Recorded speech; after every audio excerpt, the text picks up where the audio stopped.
Cola di Rienzo was an Italian medieval politician and popular leader, tribune of the Roman people in the mid-14th century. Biography. Early career. Cola was born in Rome of humble origins. He claimed to be the natural child of Henry VII, the Holy Roman Emperor, but in fact his parents were a washerwoman and a tavern keeper named Lorenzo Gabrini. His father's forename was shortened to Rienzo, and his own, Nicola, to Cola, hence the Cola di Rienzo, or Rienzi, by which he is generally known. His early years were passed at ISNI. Having devoted much time to the study of the Latin writers, historians, orators and poets, and having nourished his mind with stories of the glories and the power of ancient Rome, he turned his thoughts to the task of restoring his native city, then in degradation and wretchedness, not only to good order, but even to her pristine greatness.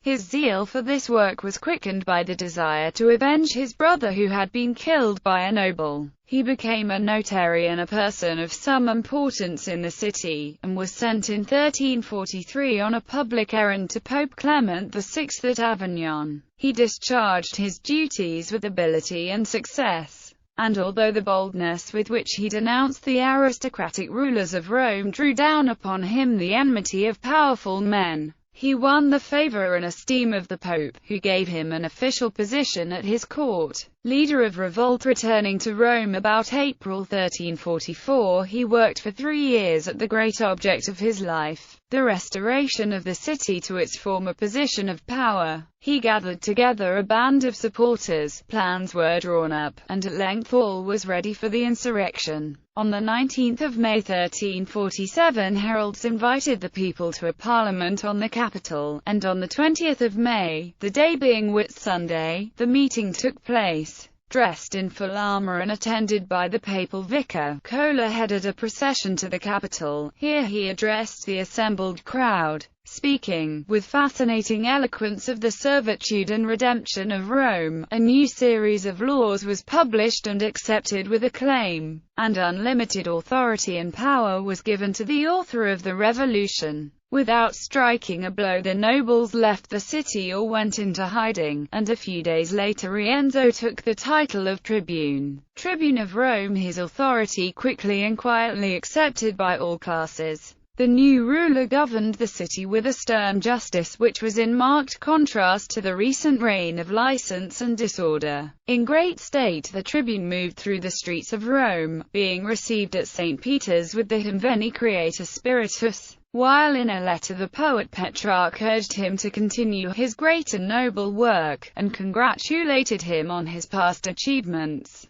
calling him the new Camillus, Brutus and Romulus. All the nobles submitted, though with great reluctance. The roads were cleared of robbers, tranquility was restored at home, some severe examples of justice intimidated offenders, and the tribune was regarded by all the people as the destined restorer of Rome and Italy. Attempt to unify Italy. In July, in a sonorous decree, he proclaimed the sovereignty of the Roman people over the empire. But before this he had set to work upon his task of restoring the authority of Rome over the cities and provinces of Italy, of making the city again caput mundi. He wrote letters to the cities of Italy, asking them to send representatives to an assembly which would meet on the 1st of August. When the formation of a great federation under the headship of Rome would be considered. On the appointed day a number of representatives appeared, and after some elaborate and fantastic ceremonials Cola, as dictator, issued an edict citing Louis IV, Holy Roman Emperor, and his rival Charles, afterwards Charles IV, Holy Roman Emperor, and also the imperial electors and all others concerned in the dispute, to appear before him in order that he might pronounce judgment in the case.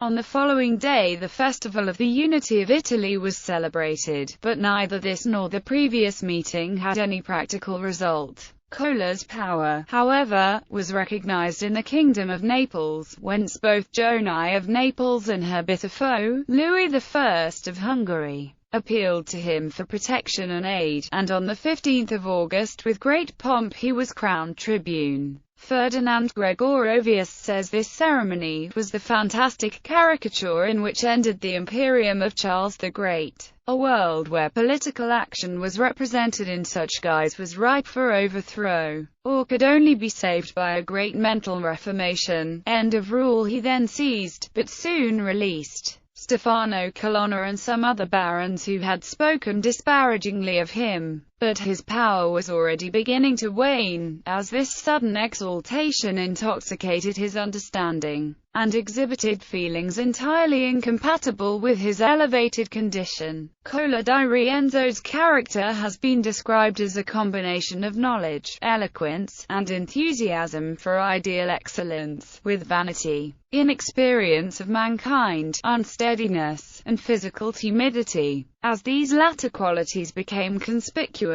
they eclipsed his virtues, and caused his benefits to be forgotten. His extravagant pretensions only served to excite ridicule. His government was costly, and to meet its many expenses he was obliged to lay heavy taxes upon the people. He offended the Pope by his arrogance and pride, and both Pope and Emperor by his proposal to set up a new Roman Empire, the sovereignty of which would rest directly upon the will of the people. In October, Clement gave power to a legate to depose him and bring him to trial, and the end was obviously in sight. Taking heart, the exiled barons gathered together some troops, and war began in the neighborhood of Rome. Cola di Rienzo obtained aid from Louis of Hungary and others, and on the 20th of November his forces defeated the nobles in a battle just outside the Porta Tiburtina, a battle in which the tribune himself took no part, but in which his most distinguished foe, Stefano Colonna, was killed. But this victory did not save him. He passed his time in feasts and pageants, while in a bull the Pope denounced him as a criminal, a pagan and a heretic, until, terrified by a slight disturbance on the 15th of December, he abdicated his government and fled from Rome. He sought refuge in Naples, but soon he left that city and spent over 2 years in an Italian mountain monastery. Life in captivity. Emerging from his solitude, Cola journeyed to Prague in July 1350, throwing himself upon the protection of the Emperor Charles IV. Denouncing the temporal power of the Pope, he implored the Emperor to deliver Italy, and especially Rome, from their oppressors, but, heedless of his invitations, Charles kept him in prison for more than a year in the fortress of Raudnitz, and then handed him over to Pope Clement, who had been clamoring for his surrender. At Avignon, where he appeared in August 1352, Cola was tried by 3 cardinals, and was sentenced to death, but this judgment was not carried out, and he remained in prison in spite of appeals from Petrarch for his release. Freedom, however, was at hand. In December 1352 Clement died, and his successor, Pope Innocent VI, anxious to strike a blow at the baronial rulers of Rome, and seeing in the former tribune an excellent tool for this purpose, pardoned and released his prisoner. Senator of Rome, giving him the title of senator, he sent him to Italy with the legate, Cardinal Albornoz. And having collected a few mercenary troops on the way, Cola di Rienzo entered Rome in August 1354. He was received with great rejoicings and quickly regained his former position of power. But this latter term of office was destined to be even shorter than his former one. Having vainly besieged the fortress of Palästina, he returned to Rome, where he treacherously seized the soldier of fortune Giovanni Moriel, who was put to death, and where, by other cruel and arbitrary deeds, he soon lost the favor of the people. Their passions were quickly aroused and a tumult broke out on the 8th of October.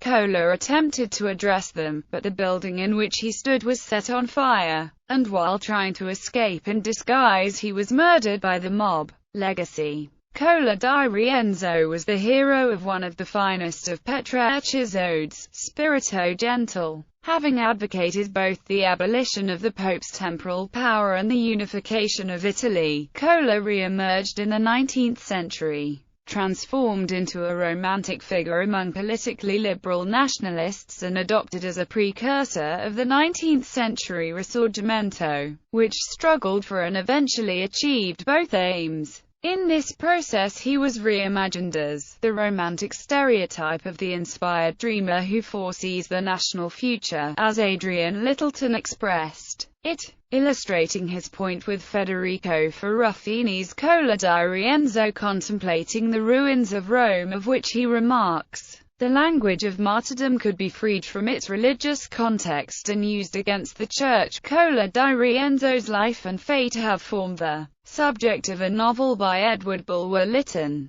1st Baron Lytton, a tragedy by Julius Mosen, and also some verses by George Gordon Byron, 6th Baron Byron. He is also the subject of a play by Friedrich Engels, Richard Wagner's first success. Rienzi, based on Bulwer-Lytton's novel, took Cola for a central figure, and at the same time, unaware of the Dresden production, Giuseppe Verdi, an ardent and anti-clerical patriot of the Risorgimento, contemplated a Cola di Rienzo. In 1873, immediately after the new Kingdom of Italy effected the capture of Rome from papal forces, the Praetorian was laid out, with the new quarter's main street being Via Cola di Rienzo, and a conspicuous square, Piazza Cola di Rienzo. Pointedly, the name was bestowed precisely on the street connecting the Tiber with the Vatican, at the time the headquarters of a Catholic Church still far from reconciled to the loss of its temporal power. To further drive home the point, the Piazza di Risorgimento was located at the Via Cola di Rienzo's eastern end, directly touching upon the church's headquarters.